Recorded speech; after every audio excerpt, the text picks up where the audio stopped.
pen an article in his journal Young India, and the man who swerved India with his words was summoned to a court. On this very land, the land of Ahmedabad.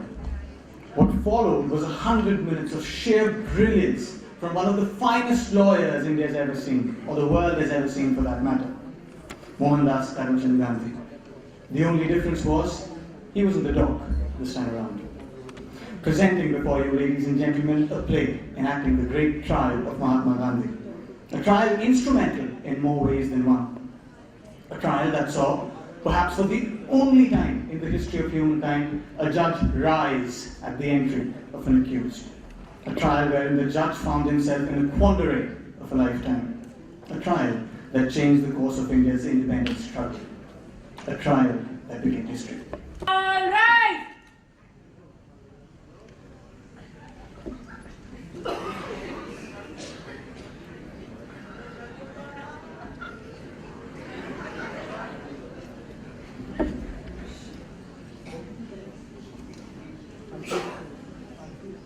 Call the prisoner to the bar.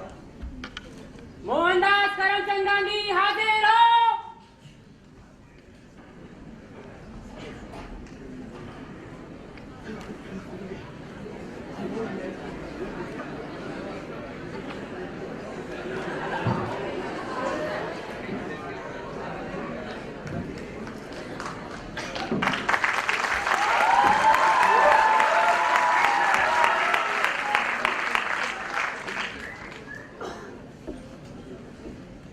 Prosecution seeks permission to proceed.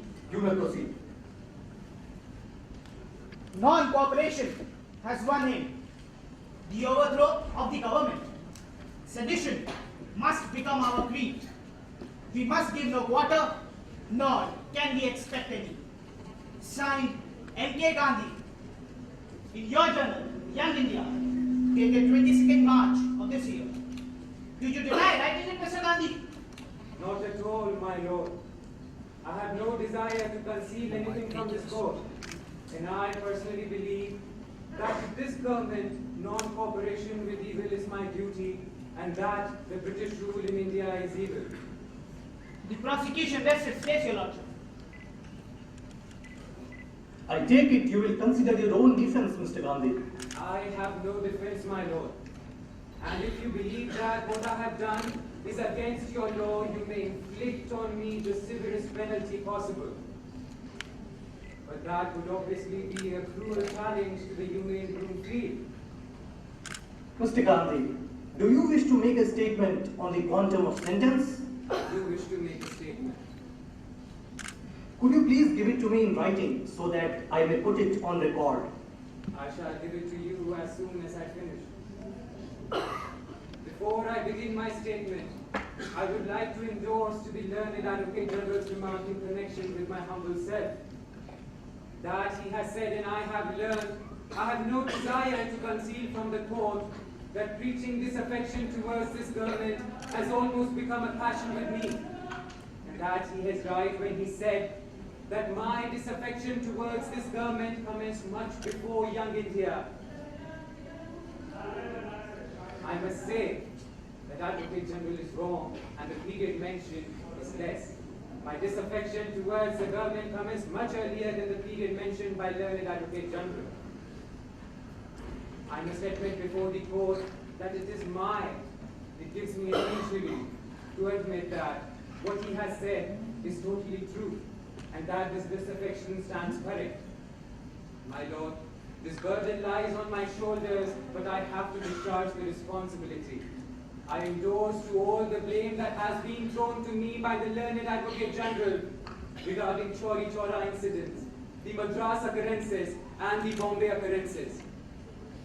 Thinking over these issues deeply, sleeping over them night after night, it has become impossible for me to dissociate myself from the diabolical crimes of Chori Chora and the mad outrages of Bombay.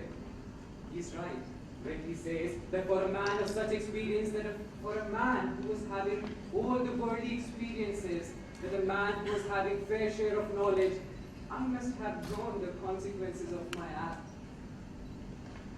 I knew them, I know I was playing with fire, I ran the risk, and if I am set free again, I should do the same. My Lord, I believe that preaching this disaffection towards this government is the only way I had. I never wanted violence. Non-violence is the first article of my faith and last article of my creed. But I had to make a choice. Choice to either support a government which has done more harm to my country than any in past, or to incur the risk of my own people when they hear the truth from my mouth. I know my people have gone mad sometimes, and I am deeply sorry for the same. Therefore, I do not ask for mercy. I ask for the highest penalty which can be granted. I do not plead for an extenuating act, my Lord. All that I want is the strictest penalty to what your law believes to be a deliberate crime, and I, the highest duty of a citizen. And I shall, as read in my statement, the only course open to you, the judge, is either you resign your post or inflict on me the severest penalty possible. I do not expect such kind of conversion, but hope that by the time I'm finished reading my statement, you all will know what is raging within my heart, the maddest risk what a sane man can run. I owe it perhaps to the people in England and in the people of India to placate what the prosecution has taken against me, to tell them why from a strong loyalist and a cooperator I have turned into a disaffectionist and a non-cooperator. I must tell the court too that why preaching disaffection towards this government has almost become a passion with me.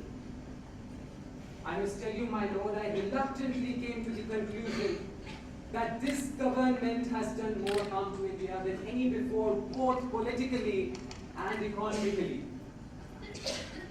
That before the British had went in India, India spun millions and millions of cottages that were supplemented to the mere agricultural resources. And that by the British had went in India, by the inhuman processes as would be witnessed by these Englishmen, you must know that all such existence has been destroyed. Little do the town dwellers know how the semi-starved masses are slowly sinking into lifelessness. Little do they know that the profit they earn under the British administration has been gained from these people. The brokerage, the profit have been earned from these lifeless masses. No sophistry, no juggling figures can explain the skeletons present to the naked eye, and I believe that if there is a God above, both the Britishers and the town dwellers have to answer for the inhuman crime which is unequaled in history they have committed against the citizen. Even the law in this country is being used to serve the foreign exploiters. No subtle law but terrorism prevails, a force that deprives liberty. And then there's this section 124 under which I am in charge. The prince of all the sections, the political sections of Indian Penal Code. It deprives the liberty of the citizen for self-defense. The government must understand that affection cannot be produced or regulated. And if there is no affection, disaffection shall be yet shown, my Lord. Therefore, by the virtue, I believe that what I have done stands correct, and I have no personal ill will against any of the British administrators. Little do I have for the king's men. But I still firmly believe that this government has done irreparable harm to my country, and that India has become less manly than she was ever before. My Lord, non-cooperation with evil is as much a duty that a cooperation is with good. Non-violence is merely a submission voluntary to the penalties of non-cooperation with evil. I do not ask, therefore, for a subtle crime. I ask and invite the strictest penalty which can be guided on me. And as I have already mentioned in the statement, the only course open to you and your judge is either you resign from your post, inflict on me the severest penalty if you believe what I have done is wrong and is against the common will of my own people. The court may take my statement.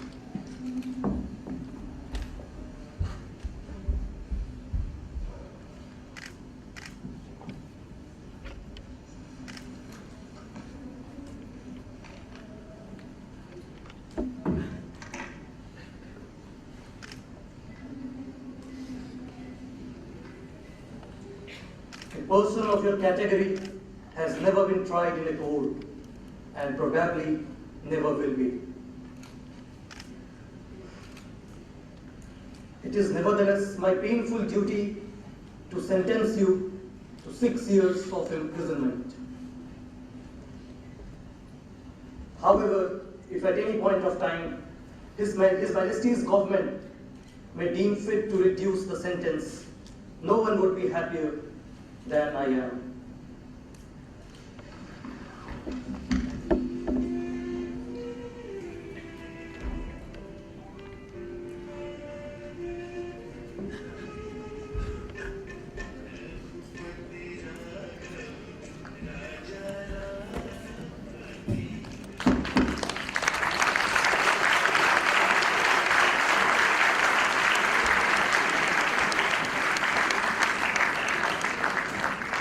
Justice Shailat of the Gujarat High Court, in his book Trials of Gandhi, says, and I quote, "The whole trial lasted 100 minutes, each minute enacting a page in the history of the battle of India's freedom."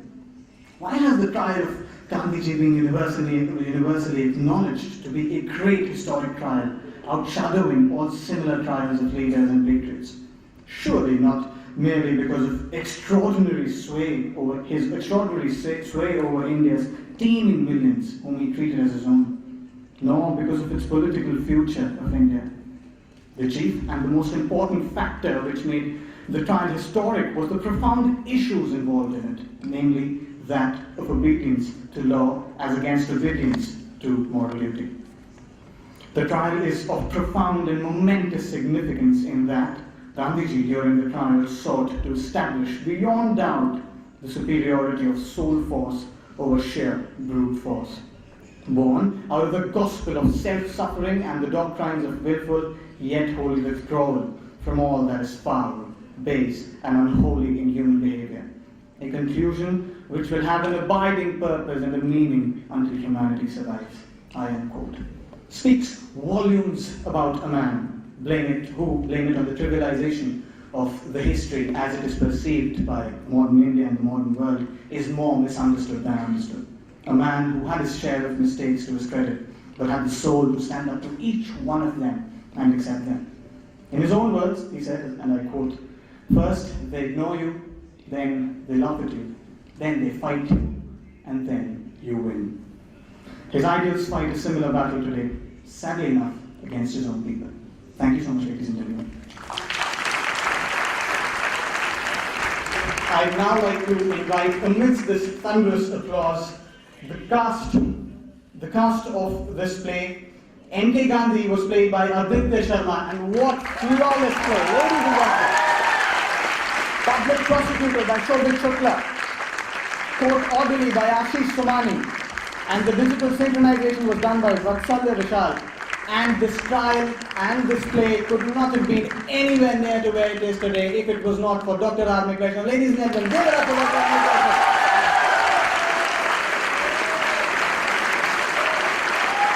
It